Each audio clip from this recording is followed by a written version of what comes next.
अस्सलाम वालेकुम व्यूअर्स, मैं मुज़म्मिल अवान एक बार फिर आपकी खिदमत में हाजिर हूँ इस खबर के साथ कि अब से कुछ घंटे बाद जब पंजाब में नए कायदे अवान का इंतखाब होना है, तो इस सिलसिले में जो ये सारा प्रोसेस था जिसको अदालत में लेके जाया गया, सिर्फ इस बुनियाद के ऊपर कि जी डिप्टी स्पीकर दोस्त मोहम्मद निज़ारी साहब, जिनका पंजाब से ताल्लुक़ है, पंजाब असम्बली के वो डिप्टी स्पीकर हैं, उनके जो इकदामात हैं, उनका जो डिसीजन था कि वो वोटिंग करवाना चाहते हैं, उसको अदालत आलिया लाहौर हाई कोर्ट में चैलेंज किया गया। इस बुनियाद के ऊपर चैलेंज किया गया कि उनकी अपनी जमात ने सबसे पहले तो उनके खिलाफ एक तहरीके अदम एतमाद जमा करवाई, और उस तहरीके अदम एतमाद को जमा करवाने के बाद ये इस डिसीजन पर पहुंची पाकिस्तान तहरीक इंसाफ के वो अदालत का दरवाज़ा खटखटाए। अब चौधरी परवेज इलाही साहब जो पंजाब में पाकिस्तान तहरीक इंसाफ के तहादी हैं, जो कायदे अवान के लिए जिनका चुनाव किया गया, जिनको कायदे अवान के लिए नॉमिनेट किया गया तहरीक इंसाफ की जानिब से, उन्होंने, और जो पंजाब असम्बली का पूरा अमला है जिसके अंदर बिलखसूस पंजाब असम्बली के जो सेक्रेटरी हैं मोहम्मद खान भट्टी साहब, जो परवेज इलाही साहब के बहुत दस्ते रास्त हैं, इन सब ने यह मौक़िफ़ अपनाया था कि डिप्टी स्पीकर दोस्त मोहम्मद निज़ारी साहब के जो है वो किरदार को अदालत आलिया लाहौर हाई कोर्ट में चैलेंज किया जाए। इस बुनियाद के ऊपर चैलेंज किया जाए कि वो वोटिंग के लिए पूरा इसरार कर रहे हैं, वो वोटिंग करवाना चाहते हैं। और आपने देखा कि दोस्त मोहम्मद निज़ारी साहब जो हैं, जिस तरह उन्होंने एक इजलास बुलाया जिसमें अलामती वज़ीर आला भी बने हमजा शहबाज साहब, एक होटल के अंदर इजलास हुआ और उसके अंदर जी इजलास को मुनक्किद किया गया, तो पूरे उस प्रोसेस को चैलेंज करने के लिए तहरीक इंसाफ ने और मुस्लिम लीग काफ ने अदालत आलिया लाहौर हाई कोर्ट का दरवाज़ा खटखटाया। अब वहाँ पर ये जो दरख्वास्त समात के लिए मुकर्रर हुई थी, इसमें chief justice Lahore high court justice अमीर भट्टी ने इसकी समात के बाद फैसला महफूज फैसला पढ़कर सुनाया और कहा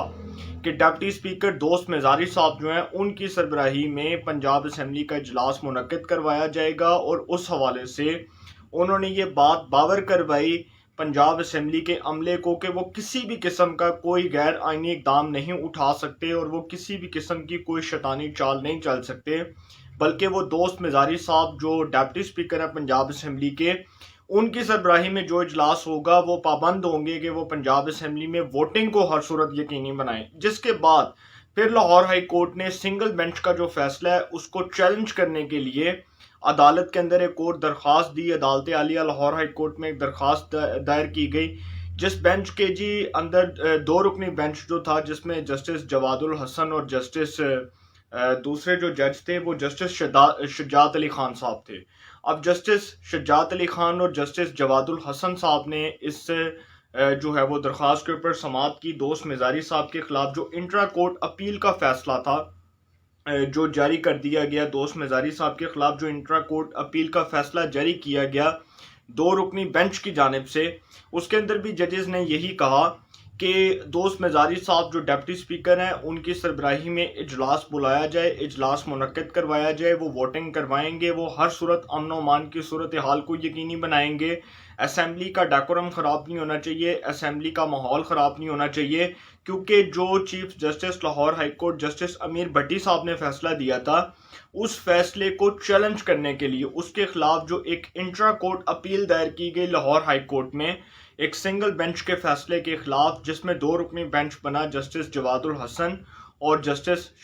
शुजात अली खान साहब, दोनों जजेस का, ऑनरेबल जजेस का जो है वो एक डिसीजन आ चुका है कि जी लाहौर हाई कोर्ट जो है वो इस नतीजे पर पहुंचा है कि वोटिंग करवाई जाए, वोटिंग को हर सूरत यकीनी बनाया जाए और अमन व अमान की सूरत हाल को भी यकीनी बनाया जाए। अच्छा, ये जो सारा प्रोसेस था ना, ये अदालत में कैसे गया, ये बिल्कुल इसकी आप कह सकते हैं कि इसकी रिजेम्बलेंस बिल्कुल ऐसे है जिस तरह कौमी असम्बली में हुआ कि कौमी असम्बली में स्पीकर की जो रूलिंग थी उसने एक पूरी कंट्रोवर्सी खड़ी की। उसके बाद अदालत उज़्मा का, सुप्रीम कोर्ट ऑफ पाकिस्तान का एक फ़ैसला आया और उस फैसले के नतीजे में डिप्टी स्पीकर की रूलिंग को कलअदम करार दिया गया, असम्बली को बहाल कर दिया गया, सदर मुमलिकत के, वज़ीर आज़म के गैर आइनी इक़दामात को जो है वो कलअदम करार दे दिया गया। तो ये एक बहुत अच्छा डिसीजन था। इसी तरह लाहौर हाई कोर्ट ने जो डिसीजन जारी किया है, मैं समझता हूँ कि ये बिल्कुल आइन और कानून के मुताबिक किया है, कानून के मुताबिक फैसला दिया है और वोटिंग तो हर सूरत होनी चाहिए। देखें, अगर अब वो वोटिंग रोकते تو ان کے پاس کوئی آپشن نہیں تھا، وہ صرف عدالت کے اندر اس لیے جا رہے تھے، مخالفین اور بالخصوص پاکستان تحریک انصاف اور مسلم لیگ کاف اس لیے عدالت میں جا رہے تھے، عدالت عالیہ میں جا رہے تھے کہ کسی بھی طرح ووٹنگ نہ ہو سکے، اور پرویز الہی صاحب کو جو اپنی شکست جو آن دا وال نظر آ رہی ہے، جو دیوار پر لکھی ہوئی ہے کہ پرویز الہی صاحب کا جیتنا بہت مشکل ہے، اس کی وجہ یہ ہے کہ میں پہلے بھی بتا چکا تھا کہ پرویز الہی صاحب کے پاس وہ واضح اکثریت موجود نہیں ہے جو حمزہ شہباز صاحب کے پاس ہے، اور حمزہ شہباز صاحب کی جیت کو یقینی دیکھتے ہوئے جو ہے وہ پرویز الہی صاحب نے اس قسم کا اقدام اٹھایا کہ وہ عدالت میں جائیں اور عدالت کا قیمتی وقت برباد کریں، جبکہ عدالت عالیہ نے بہت اچھا فیصلہ دیا ہے، قانون اور آئین کے مطابق فیصلہ دیا ہے۔ اب کچھ گھنٹے بعد پنجاب میں قائد ایوان کا انتخاب ہوگا، اور اس حوالے سے ڈپٹی اسپیکر دوست مزاری صاحب جو ہیں وہ اجلاس کی صدارت کریں گے، ان کی سربراہی میں اجلاس ہوگا پنجاب اسمبلی کا، اور پھر ووٹنگ شروع ہو جائے گی۔ لیکن ایک بات تو واضح ہو چکی ہے کہ پرویز الہی صاحب جو بہت کوششیں کر رہے تھے، جنہوں نے بہت زیادہ کوششیں کی کہ کسی طرح پاکستان مسلم لیگ نون کے ارکان پنجاب اسمبلی کی رکنیت معطل کی جائے، صرف اس وجہ سے کہ جی پنجاب اسمبلی میں جو ہنگامہ ہوا اس کے اندر جی ان کو ایک وہ آپ کہہ سکتے ہیں کہ ان کو ایک فری ہینڈ مل جائے گا، ان کو ایک سیف راستہ مل جائے گا کہ ارکان کو معطل کر کے وہ اپنے نمبرز پورے کر لیں گے، اور جو ارکان معطل ہوں گے ان کو ووٹنگ کا رائٹ نہیں ملے گا۔ تو اس کے اوپر تو عدالت بہت اچھے جو ہے وہ ریمارکس دے چکی ہے، عدالت عالیہ نے بہت اچھا اس کے اوپر فیصلہ دیا ہے کہ کسی بھی صورت امن و امان، کسی بھی طرح سے امن و امان کی صورتحال جو ہے وہ خراب نہیں ہونی چاہیے، اور ووٹنگ کا ہر کسی کو رائٹ ہے، جو ووٹ دینا چاہتا ہے ہر رکن اسمبلی کو ووٹ دینے کا رائٹ ہے، کسی سے اس کا رائٹ نہیں چھینا جا سکتا۔ بہت اچھا ڈیسیژن ہے، تو میں سمجھتا ہوں کہ اب پرویز الہی صاحب جو ہیں ان کی شکست لکھی جا چکی ہے، وہ نظر آ رہی ہے شکست ان کو کوئی جو ہے وہ شکست سے نہیں بچا سکتا، اس لیے نہیں بچا سکتا کیونکہ ان کے پاس وہ اکثریت موجود نہیں ہے جو اکثریت ان کے پاس ہونی چاہیے تھی۔ اور دوسری جانب حمزہ شہباز صاحب جو ہیں وہ پہلے اس بات کا ذکر کر چکے تھے کہ ان کے پاس اکثریت موجود ہے اور وہ اس کو ون کریں گے، وہ اس کو جیتیں گے، اس انتخاب کو جیتیں گے، جبکہ انہوں نے تو پہلے ہی اپنی اکثریت ثابت کر دی جب وہ علامتی وزیر اعلیٰ بنے۔ ایک ہوٹل کے اندر جب 199 ووٹ ان کو پڑے تو اس میں تو انہوں نے اپنی اکثریت کو ثابت کر دیا تھا، لیکن اب کی بار پرویز الہی صاحب نہیں بچ سکتے کیونکہ عدالت کا فیصلہ بھی آ چکا ہے، ووٹنگ بھی ہونے جا رہی ہے، کچھ گھنٹے بعد ووٹنگ ہوگی، اور اس کے بعد پھر نیا جو قائد ایوان ہے وہ پنجاب اسمبلی میں سب کو نظر آئے گا۔ لیکن پرویز الہی صاحب جو ہیں انہوں نے بالکل اپنی سیاست کو اس نہج پر پہنچا دیا جس نہج پر عمران خان صاحب کو ان کے مشیران نے پہنچایا، جس نہج پر عمران خان صاحب کو ان کے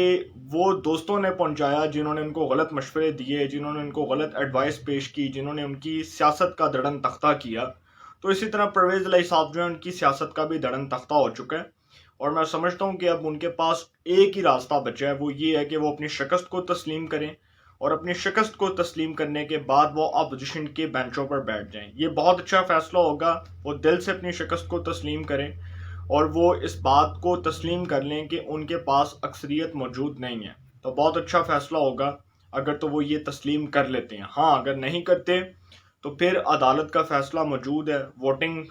کا جو رائٹ ہے، وہ ووٹ کاسٹ کرنے کا جو رائٹ ہے وہ ہر رکن اسمبلی کے پاس ہے۔ تو پرویز الہی صاحب کو کل کیا سرپرائز ملے گا،